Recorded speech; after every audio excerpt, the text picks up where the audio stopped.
So, why does organizational chaos and operational friction stop your design firm growth and design firm value?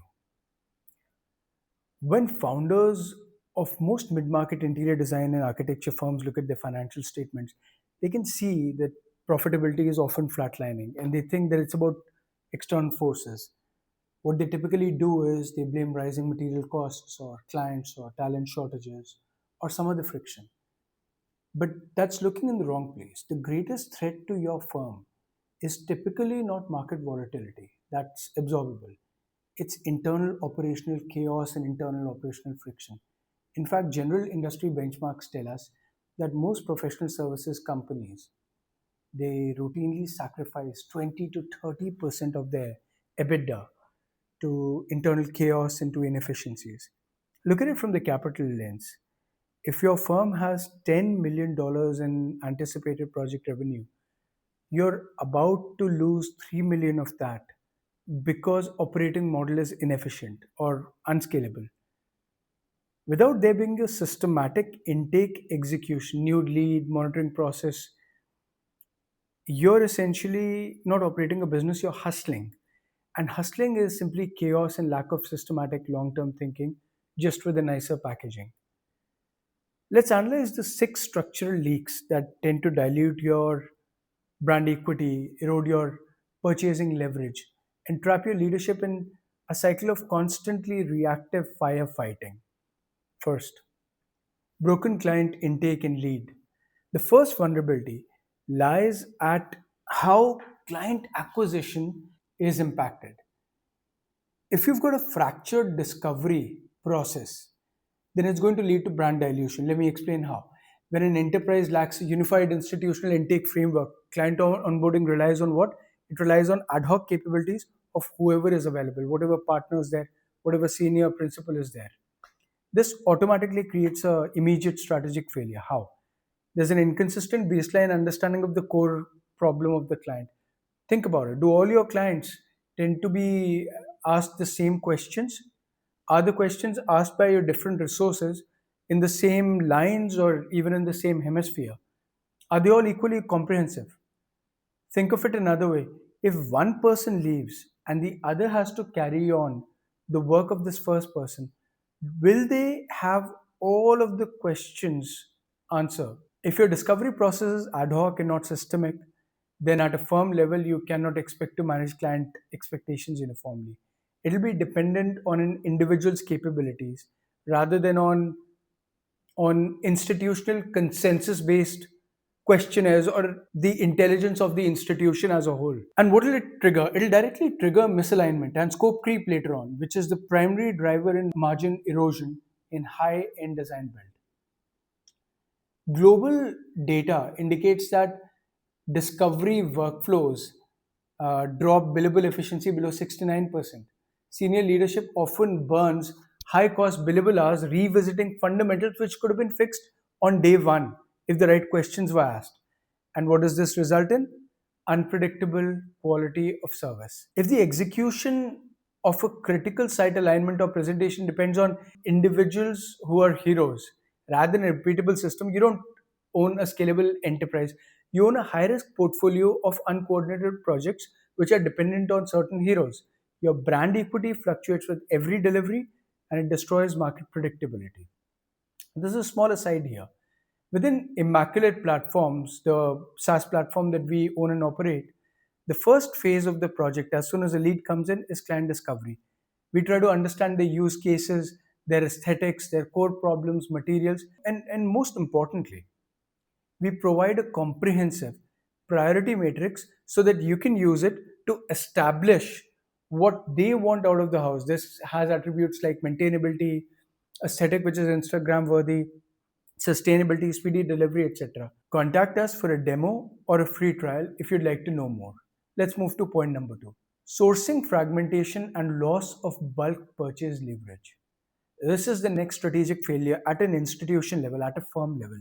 Sourcing fragmentation and how we lose out on purchasing leverage, right? Cost leverages. When your design desk is not able to give structured real time procurement data downstream to your supply chain, you're always going to be in a state of total anarchy. You're buying materials on a very ad hoc basis, on a project by project basis, which means you're effectively behaving like retail customers rather than institutional buyers. In our ecosystem, in the design build ecosystem, if you have reactive procurement and fragmented vendor alignment, then you're not just worried about time delays, but also unbudgeted cost inflation. And that goes directly into your COGS, your cost of goods sold. From a strategic perspective, strained, ad hoc vendor management also means that you forfeit your economies of scale. When you dictate preferential pricing, margin rebates, and exclusive manufacturing slots due to predictable volume commitments, you're trapped in transactional defensive purchasing. But there's a tactical problem. The strategic problem is that slowly you become undependable as a partner to your vendors. They also look at you as a partner, which means when a more dependable, consistent partner comes along, somebody who's easier to deal with, who do you think will be given a higher priority? Another small sidebar: in Immaculate, we provide a deep vendor management module which showcases overall as well as individual project level data and procurement so that you can negotiate better returns, all the while rating them on compliance, quality, timelines, rework, etc., so that you can also vet out the best partners. Speaking of rework, let's get to point number three, which is about under optimized resources and short term thinking. When there's a firm operating in a perpetual state of operational chaos, the leadership team tends to lose all of the look ahead capability. You can't execute macro planning or multi horizon forecasting when your entire executive team is just constantly firefighting, right? Operational fires. And because the organization lacks centralized visibility into real time capacity, therefore your projects begin to compete against each other for your firm's core assets. It could be your or your top project manager's attention, could be a specialized engineer, could be just your roofer or your mason. For what it's worth, there's not a problem just with our industry, with the interior design industry, but for any professional services. It's a rite of passage for companies to go through to become more professional in nature. When projects collide over the same human beings, right, delivery schedules are going to slip otherwise if you don't correct them. Structural mistakes will multiply, and you're forced to deploy emergency capital on expensive, low quality external contractors. You're going to be sacrificing corporate assets to solve a structural sequencing failure, a scheduling failure that your operating model should have caught and mitigated automatically. Four, margin destruction because of rework. Now, this friction comes in when technical data, structural variations, and client sign offs are all in their own individual siloed repositories, right? It could be in your head, it could be on mail, it could be a text thread, it could be a WhatsApp uh, chat group, but there wouldn't be a single source of truth acceptable to everyone. And because of that, the practical reality is going to be that your site team is going to inevitably look at whatever they find the quickest, take decisions on the basis of it, and what's going to happen? Rework. Lots of waste, which we are politely calling rework. And rework is just a pure capital write off. It doesn't just erase your profit margins for that specific asset, it stalls your entire organizational momentum. Also, often this leads to your working capital cycle becoming severely impacted. Let me be clear: for any professional services company, this means that the profession you're in is not a design enterprise, but an unprofitable one, and one where you're an interest free lender to your clients. So essentially, you're a bank with a bad business model. Number five, impact on attrition. What's one of the core assets on which your organization runs? Obviously, your human capital. Whenever there's organizational chaos, it's not merely an expensive financial leak, it's also an active engine working against talent. Data from many workflow studies give us this devastating statistic that annual attrition rate in unstructured firms is 30%. And the primary driver is not compensation, it is not creative pressure. 65% of elite design and technical professionals state that their primary driver is burnout because of workflow friction. In an unsystematized firm, your highest paid creative and technical leaders spend 50% of their daily capacity acting as firefighters, and not the fun kind, the administrative firefighters. They want to generate high value, margin expanding design architecture, but they're trapped in reconciling broken spreadsheets, managing vendor errors, buffering client frustration caused by systemic failures. And when elite talent realizes that their professional growth is being stifled because of the lack of operational infrastructure, they will exit.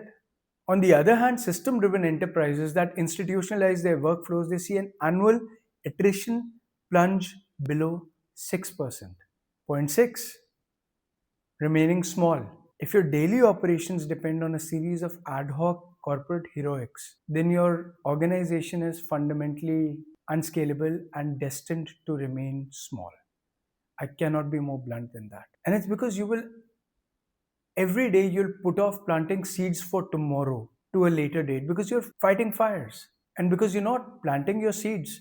So, therefore, you will not be able to grow your organization. Let me illustrate it. How do you secure long term global supply partnership when your operational data cannot accurately forecast your material volume requirements for the next 2 quarters? Tier 1 manufacturers do not allocate priority capacity or preferential credit terms to firms operating in an erratic panic. How do you find local sourcing craftsmen if you're constantly firefighting on existing projects? What about geographic growth? Sure, you're big in your local region, you're really big in one region. How do you take that business model and replicate it in another? Your high margin projects depend on your physical presence, and that can only happen in the first region. So, how will you export your model? You can't. You can't scale a business that relies on human heroics. You can't scale something that thrives, that lives on chaos, on ad hoc decisions. You can only scale what can be programmatically duplicated. Otherwise, you cannot even monitor it. Growth framework analytics show us that firms attempting regional or international expansion without operational maturity suffer a failure rate exceeding 70%.